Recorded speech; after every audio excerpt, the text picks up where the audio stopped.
Découvrons 9 nouveautés de Windows 19. Première nouveauté, nouveauté majeure de Windows 19, le nouveau champ tableau de bord. Vous le découvrez ici. Alors tout ça, c'est le nouveau champ tableau de bord. Ça, c'est un champ qui va faire plaisir aux décisionnaires. Tous les décisionnaires ont besoin de tableaux de bord. Bien maintenant, avec la version 19, vous intégrez des tableaux de bord dans vos applications en quelques clics. Dans ce nouveau champ tableau de bord, je retrouve des widgets. Ici, il y en a 12. Ce sont les 12 blocs que vous voyez là.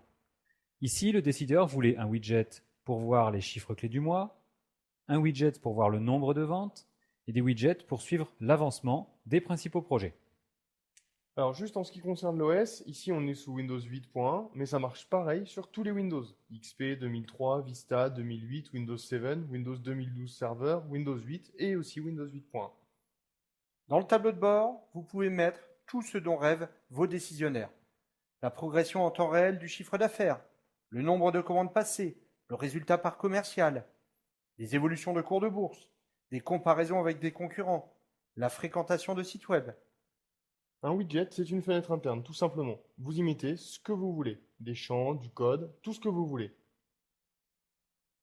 Un widget, c'est interactif.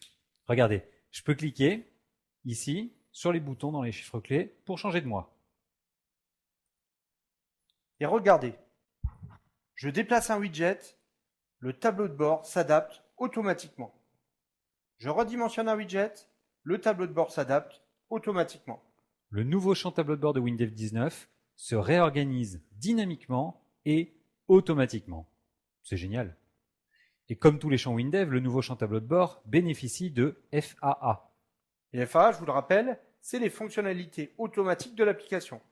Des fonctionnalités puissantes que vous n'avez pas besoin de coder. Alors sur le champ tableau de bord, sans aucune programmation de votre part, l'utilisateur final peut ajouter des widgets. Il peut masquer des widgets. Et la disposition des widgets, elle est sauvegardée par utilisateur. L'utilisateur final adapte son tableau de bord à ses besoins. Et au niveau développement, c'est toujours aussi facile. C'est un champ. Un champ, 0 ligne de code. Je vous montrerai tout à l'heure comment créer ce champ tableau de bord. Autre nouveauté majeure de Windows 19, le nouveau champ diagramme de Gantt. Vous le découvrez ici. Alors dans notre exemple, le champ diagramme de Gantt affiche l'avancement détaillé d'un projet de construction. Je vous rappelle, un diagramme de Gantt, ça permet de représenter graphiquement un enchaînement d'actions reliées entre elles.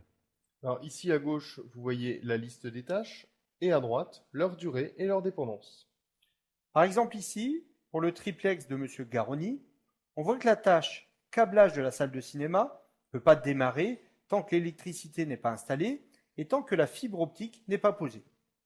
Le champ diagramme de Gantt affiche des flèches qui représentent les dépendances entre ces opérations. Alors dans cet exemple, le jaune, c'est ce qui est fait, le marron, ce qui reste à faire. Et pour gérer un diagramme de Gantt dans vos applications Windows 19, rien de plus facile, c'est un champ. Et bien sûr, comme tous les champs, sur le champ diagramme de Gantt, l'utilisateur final dispose de fonctionnalités automatiques. L'utilisateur final peut modifier la durée prévue d'une tâche, déplacer une tâche.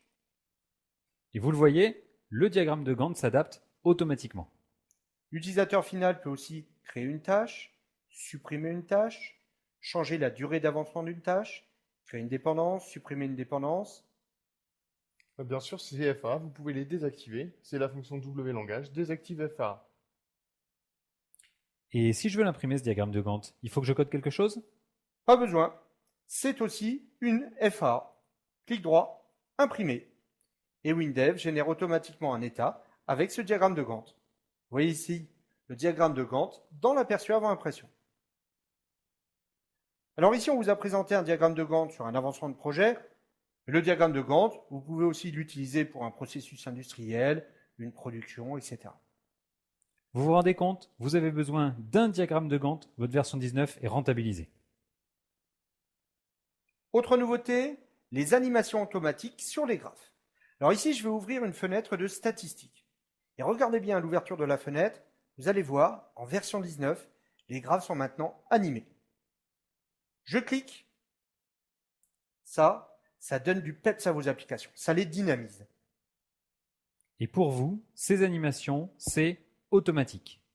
Alors bien sûr, vous pouvez désactiver ces animations, par exemple pour des applications qui fonctionnent en TSE, c'est un clic dans les 7 onglets. Vous le savez, vous le voyez, WinDev permet de créer de nombreux types de graphes. Alors je vous rappelle, vous pouvez créer des graphes de type histogramme, graphe à bulles, graphe de type R, graphe radar, graphe entonnoir, donuts, graphe secteur, etc. Eh bien tout ça, c'est en standard. Et nouveauté en version 19, le nouveau graphe de type Waterfall. Vous le voyez ici, en haut à gauche. Un graphe de type Waterfall, ça permet de visualiser l'évolution d'une valeur dans le temps et de mettre en évidence ses augmentations et ses baisses. Par exemple ici, ce graphe affiche l'évolution du chiffre d'affaires de la société. En rouge, c'est quand ça baisse. En bleu, c'est quand ça monte. Moi, je préfère le bleu. Ce type de graphe est très utilisé par exemple dans le monde de la finance. Et avec la version 19, le graphe Waterfall, c'est comme tous les graphes, c'est un champ, donc c'est facile.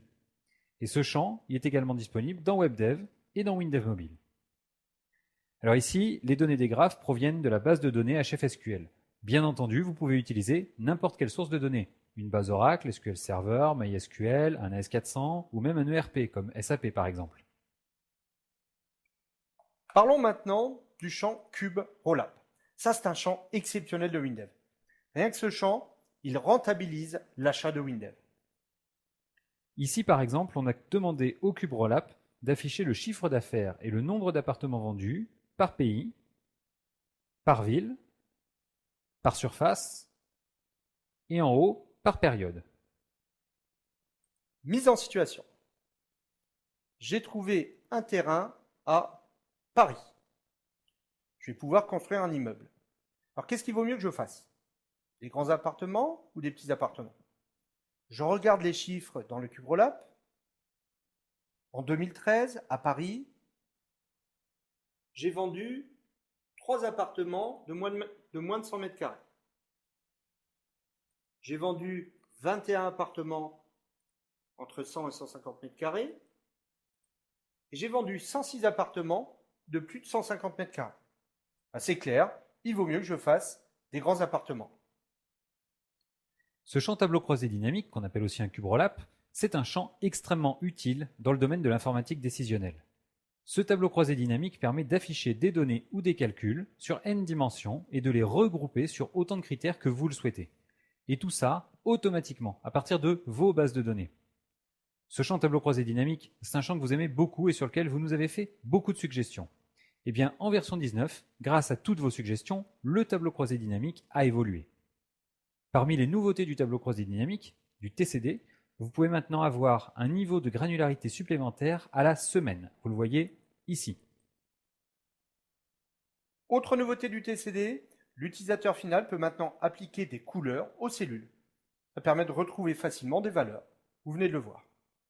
Encore une nouveauté du TCD que vous nous avez beaucoup demandé, le cryptage de la sauvegarde d'un TCD. Vos données sont protégées. Et oui, les données de ce tableau croisé dynamique peuvent être sauvegardées. C'est une des FAA du champ tableau croisé dynamique. Et je vous présente encore deux nouvelles FAA du tableau croisé dynamique. Première nouvelle FAA, les utilisateurs finaux peuvent maintenant masquer une ou plusieurs colonnes du tableau croisé dynamique par un simple clic droit. La seconde, les utilisateurs finaux peuvent dérouler d'un coup tous les sous-niveaux à partir d'un niveau donné. Le cube rollup, vous l'avez en standard dans WinDev.